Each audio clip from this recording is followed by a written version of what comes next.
go. This is October 4th. I can't believe it, 2020. We're going to start on all blues for the next few weeks. It's in the key of G, just to go over it. Then to C, back to G, and then a D7 sharp 9. And then an E flat 7 sharp 9 down to D7 sharp 9 again, then back to G7. And it's in a 6/8 timing or a 3/4 timing. 1, 2, 3, 1, 2, 1, 2, 3, 1, 2, 3, 1, 2, 3, 1, 2. Just to keep it real simple for a second. Then to C7.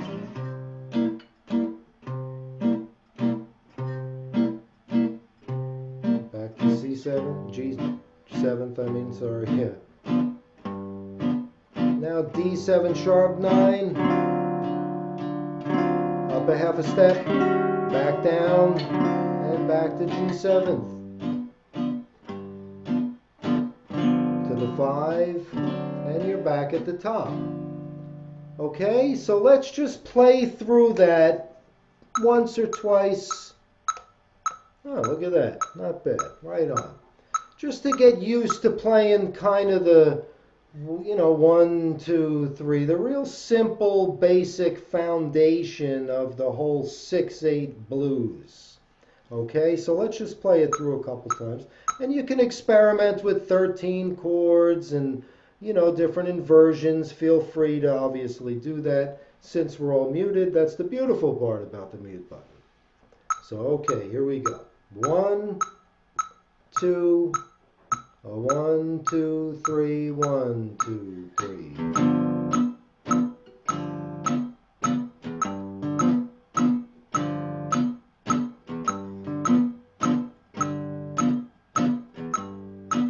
Now to C7.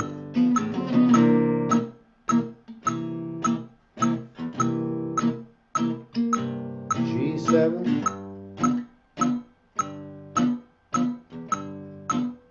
D7 sharp 9, the Hendrix chord. Up a half step, back down, and back to the G7. Quick little 5 chord, back to the top. And this is the swing 3/4. Go down, go down, go down, go down.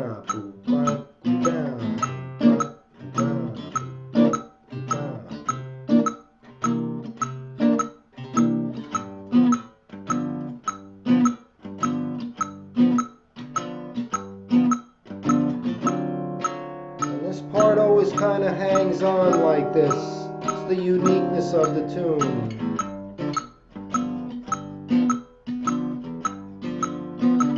Keep going, I'll play the melody. It's a very simple melody.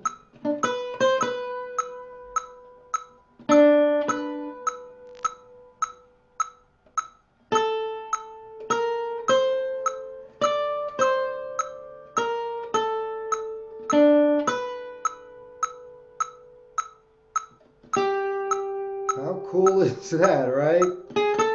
2, 3, 1, 2. Now it stays.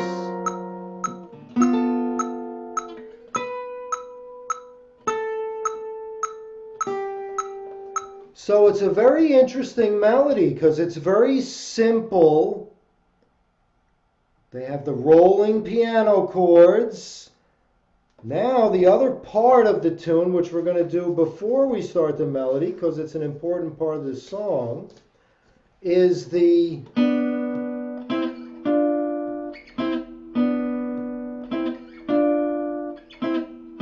right, that's a B and a D,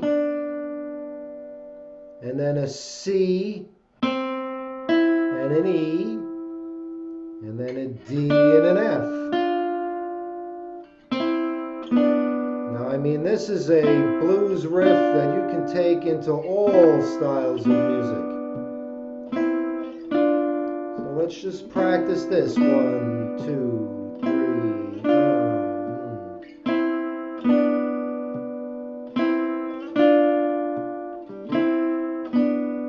Okay, so let's get the metronome and just practice that, because that's an important thing that we can take into improvisation.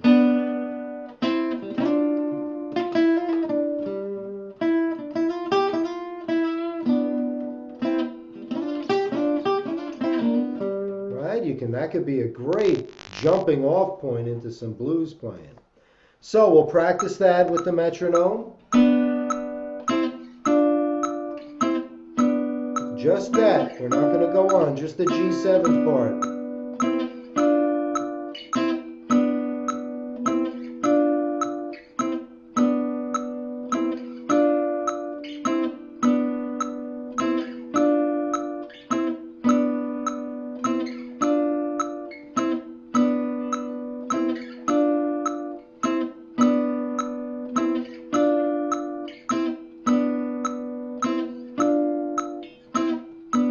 Good. Now when we go to the C7th, it's the same thing, only the difference is the third, which is B on the G7th. The big difference in the blues between the 1 and the 4 chord is that B becomes B flat for the C7th. All the other notes kind of are the same, but that's the big difference.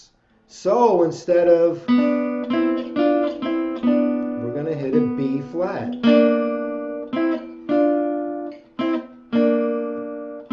And back to the B for the G7th. That's very cool. Very, very cool. And I think Cannonball Adderley and John Coltrane played that together.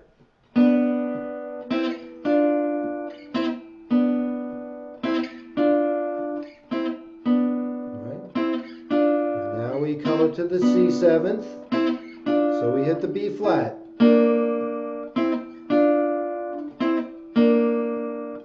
And back to the G.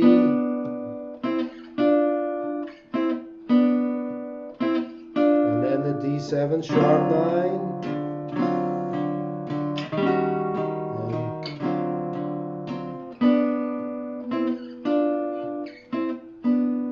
Okay, now this is good to know, because when we're soloing over a blues and in this progression, we do not want to be landing on a B natural on a C7th. Right? So that's why this is important to kind of get this sound in our head. Okay, and it's also a good pattern for a 3-4 or a 6-8 that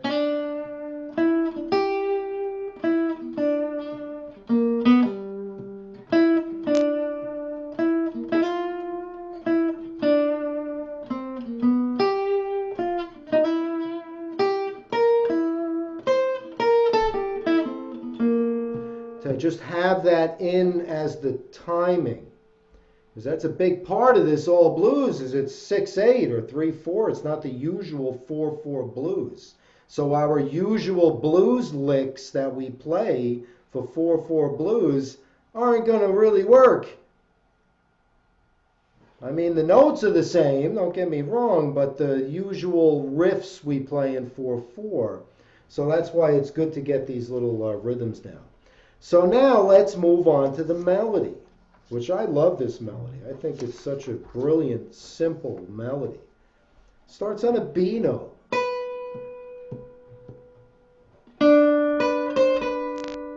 Isn't that cool? Just right off the bat. Just starts on the B while a ba-do-bo-do-boo. And then 1, 1, 2. Right, you see that? That's the interval of a sixth.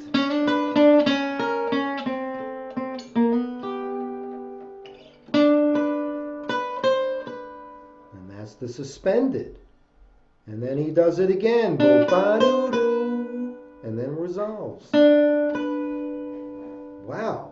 Doesn't get much simpler than that. And you think, oh, Miles Davis, big time, modern player. Boy, he's right in the pocket there. So it's pretty interesting. So now let's practice. Oh, then let's go to bar 9. For the C7, he starts on the A, the 13th. And he just runs up the scale, back down to the A, and then for the G again, and he resolves on the G note. Okay? And then he uses a G sharp to lead into bar 17, which is an A note over the D7 sharp 9. And then up a half a step. When the chord goes back down, he stays on the D, on the B flat. And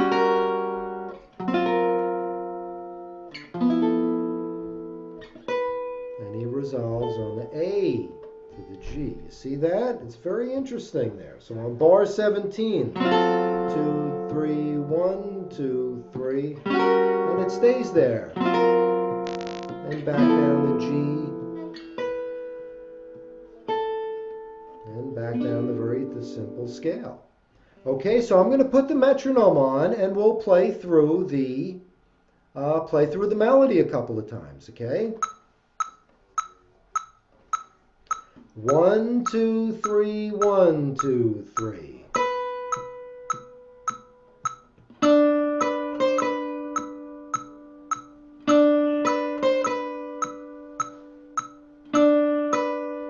Three, 1, 2, 3.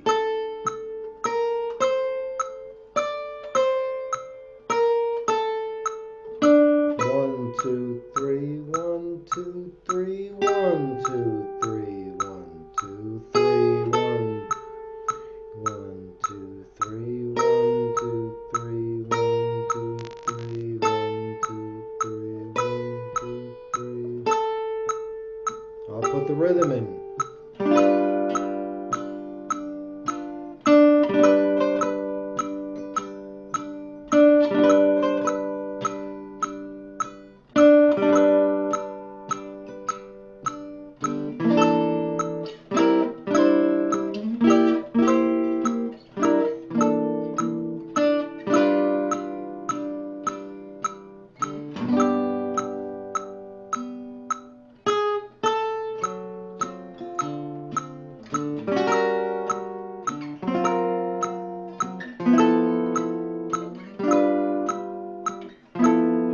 Play it again.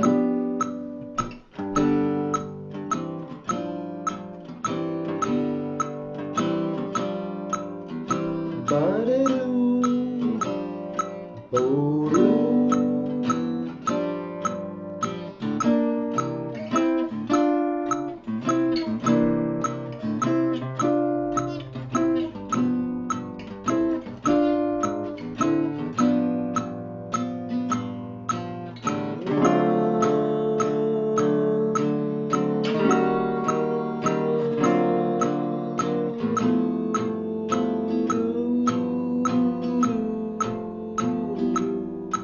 Now, try putting it all on the B string and do some slides. And kind of try to make it your own that way. Try to put some different phrasings in, meaning some expressions.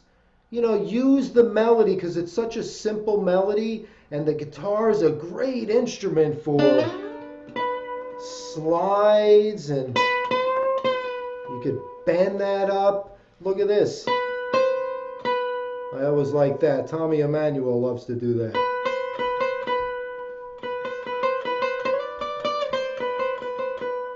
Right?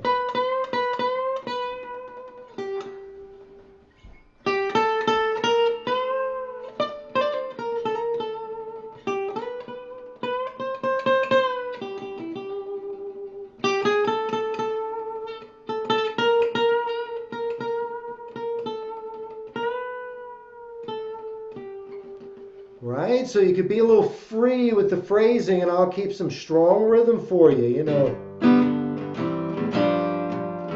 I'll just keep it right in your face with that strong rhythm so you could take this melody and kind of make it your own. And that's the way I approach Anytime I've played a solo on this tune, whether it's a show or recording, wherever, I try to take that approach because it's very hard to just kind of blow the blues that you usually play on this tune.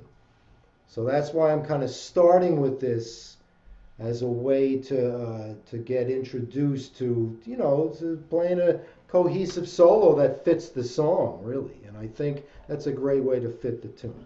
So I'll get a little vamp going for you, and then I'll count you in.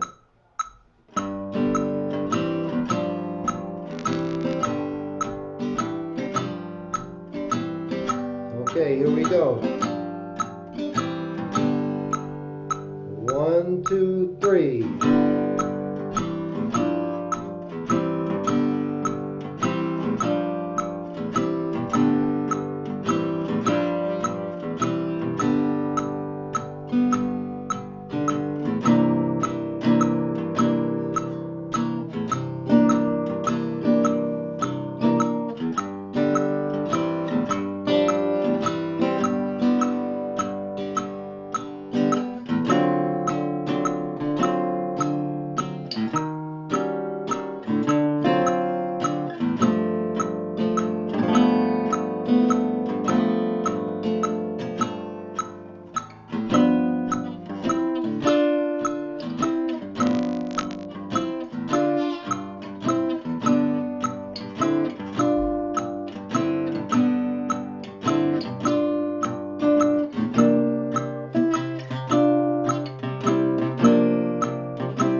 Okay, now, it's kind of the next step I want to throw out there to you for this tune is that whole concept of the...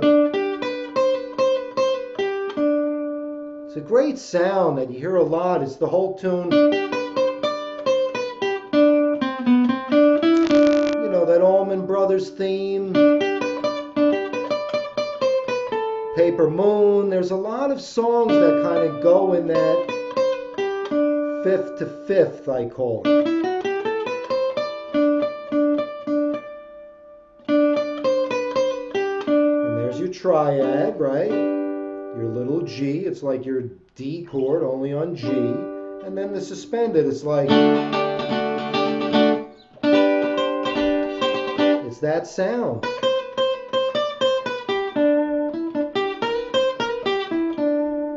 Right? Now when we hit the C7th, difference again is what? The B becomes B flat. And then back to...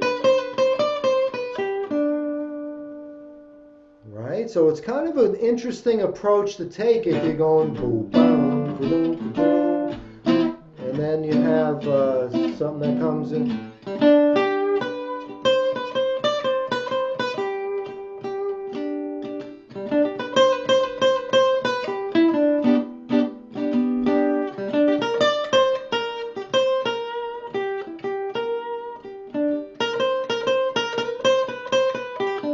Same notes, the only difference that happens is that B flat, B becomes a B flat on the C7. So it's a cool little concept and a cool, again, area. I'm starting to, kind of figure out areas that I usually go to when I, am approached with, okay, your turn to play a solo. Well, it's a great area.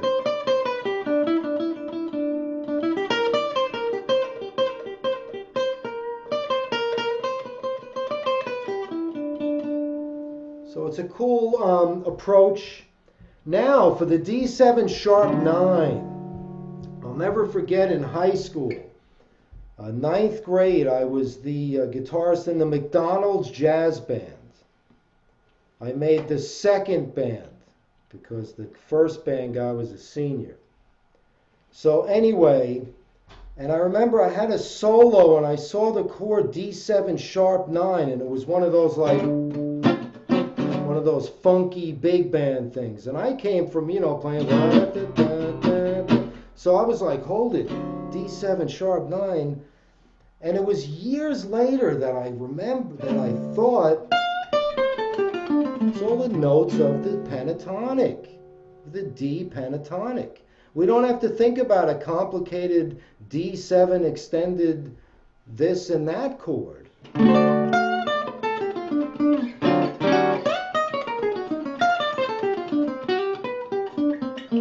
then you resolve on your G chord. So it's right.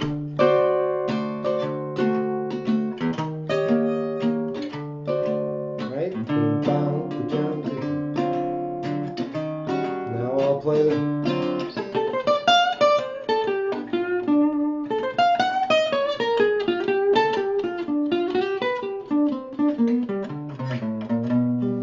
resolve on that G.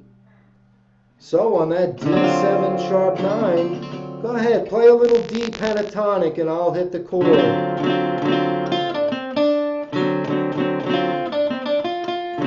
Hear how it works so well? It's all the notes of the D7 sharp 9. Right? So you come roaring in there,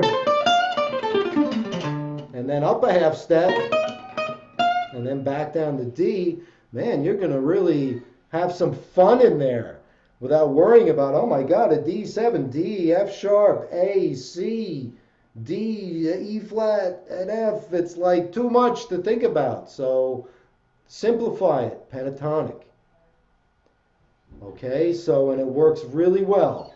So with that said, let me play you some rhythm. Play the melody through and jam on those concepts, all right? A 1, 2, 3, 1.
The pentatonic.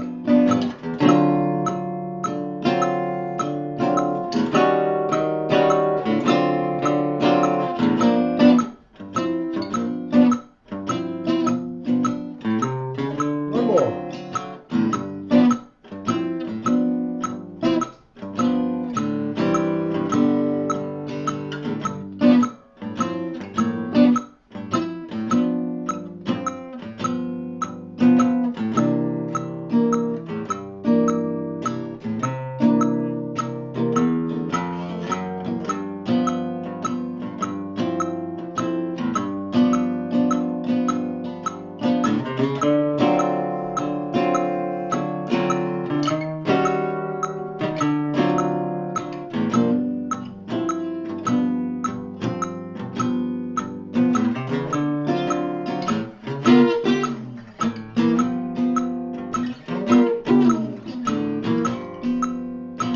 Okay, now, here's a point where, okay, you're a couple times in, and all right, we've done that nice thing with the thing. Now it's time to maybe get down a little bit and play some blues.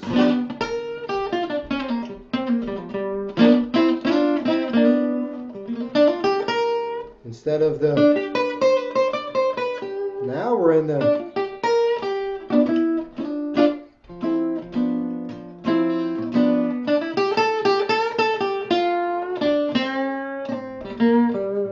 it's that Charlie Christian run sound. Remember, we kind of went over that.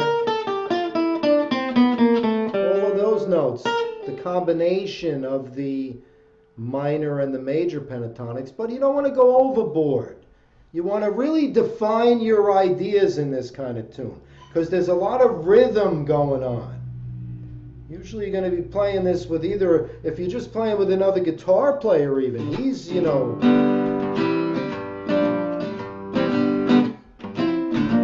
there's a lot to do in there, so you don't want to play too much. That thing of running eighth notes doesn't, for me anyway, doesn't quite cut it with this tune to really say something. So, suggestion is maybe mix up the concept of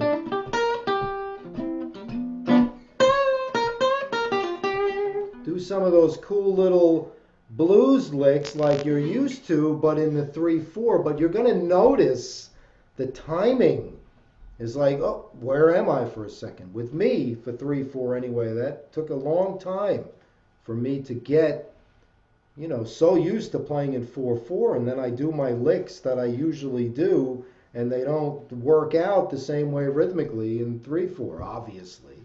So it's kind of cool to work with that, and just remain open to a lot of space, because if you ever do lose your spot in the timing, you know, it's just a second or two.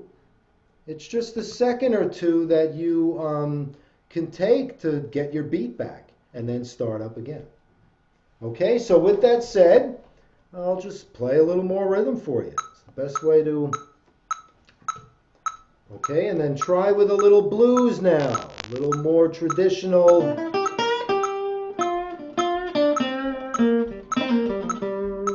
And then when you get to the D,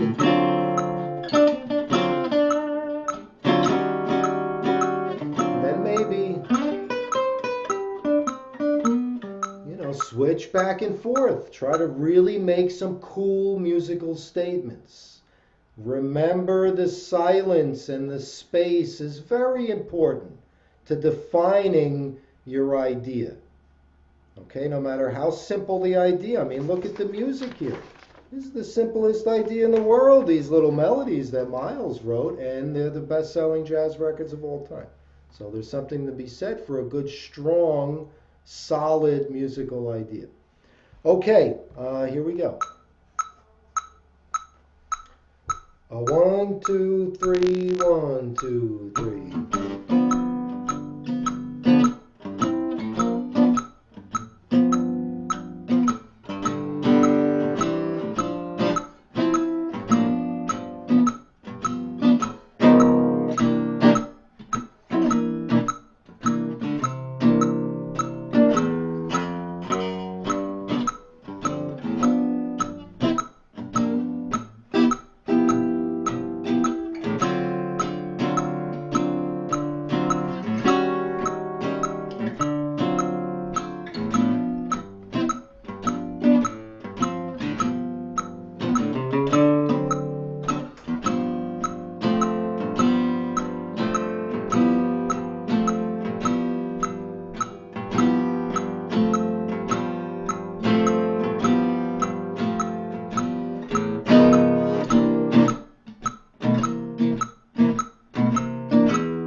Okay, now you play the rhythm.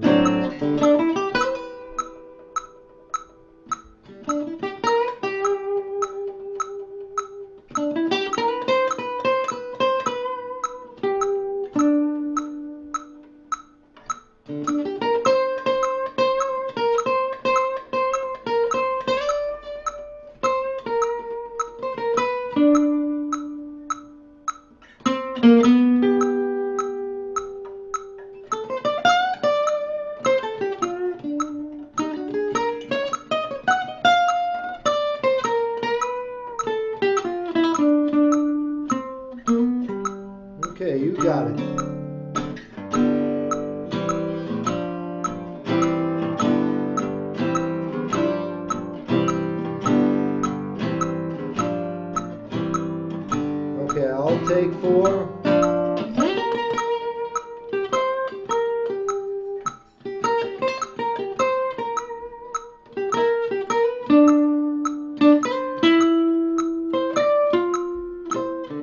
You got it?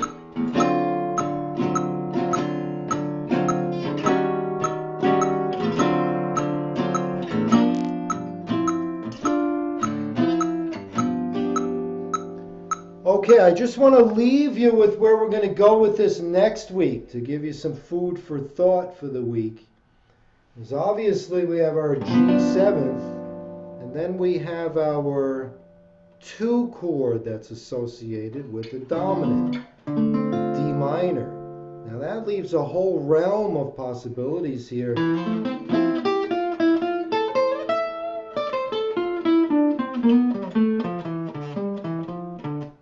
Right?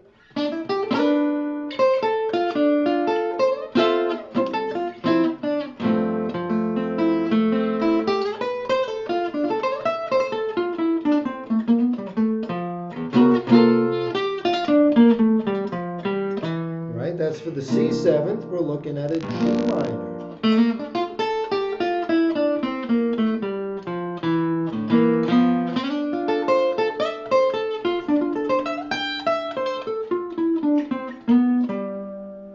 Okay, so we're going to be taking a little closer look into that. I'll put some materials up during the week just to throw out there the different concepts that you may think about and want to look at when you're approaching a solo like this, because again, it's not your ordinary little blues tune. It's got a whole vibe to it, the space involved, all the rhythm going on underneath. So you don't have to do much, but you do have to define your ideas. All right, so that's a way to help define your ideas, is to look at the major blues, the minor pentatonic, and now you have your 2/5 kind of licks that you can put into this, which we'll get into a little more next week. All right, any questions, obviously, in the channel, please ask away, and great stuff, great stuff. So thanks so much. We'll see you next week.